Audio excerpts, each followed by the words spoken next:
برداشت کر پائے گا جب میرے باپ کے سامنے میں کم بخت بیٹی کو طلاق دی جائے گی؟ ہائے اس وقت میرے بوڑھے باپ کا کیا بنے گا؟ میرا بوڑھا باپ تو ویسے ہی کمزور ہے، وہ تو ویسے ہی بیمار ہے۔ ہائے پھر کیا ہوا؟ بیٹی نے کمرہ بند کیا، دل ہی دل میں کہنے لگی، اے زمین تو کیوں نہیں پھٹ جاتی؟ تو کیوں نہیں مجھے اپنے اندر سمو لیتی؟ کہیں ایسا نہ ہو میرے سسرال والے میرے بوڑھے باپ کو بلا کر اس کے سامنے اگر انہوں نے مجھے طلاق دے دی تو میرا باپ زندہ نہیں بچے گا۔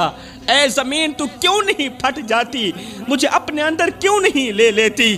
بس پھر کیا ہوا؟ کچھ دن گزرے ہی تھے کہ گاؤں کی کسی مسجد میں اعلان ہو رہا تھا کہ فلاں غریب کی بیٹی فوت ہو گئی ہے، جنازے کا اعلان بعد میں کیا جائے گا۔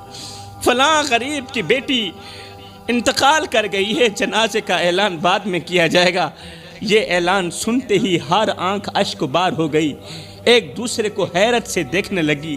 وہ بیٹی جسے کبھی باپ نے ہنسی خوشی دلہن بنا کر سسرال بھیجا تھا، آج وہ بیٹی کفن میں لپٹی ہوئی واپس آ گئی۔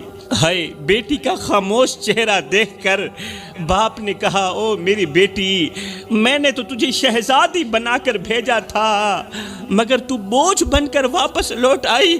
بیٹی بتا تو صحیح، تیرے باپ کے کمزور کندھے تیرا جنازہ کیسے اٹھا سکیں گے؟ یہ کانپتے ہوئے کندھے، یہ کمزور کندھے بیٹی کا وزن کیسے اٹھا سکیں گے؟ او میری بیٹی، لوگوں نے کہا تم مر گئی ہے مگر کوئی یہ نہیں کہہ رہا کہ میری بیٹی کو مار دیا گیا ہے۔ میری بیٹی کو باتوں نے مارا، میری بیٹی کو تانوں نے مارا، میری بیٹی کو غربت نے مارا، میری بیٹی کو سسرال والوں کی باتوں نے مارا۔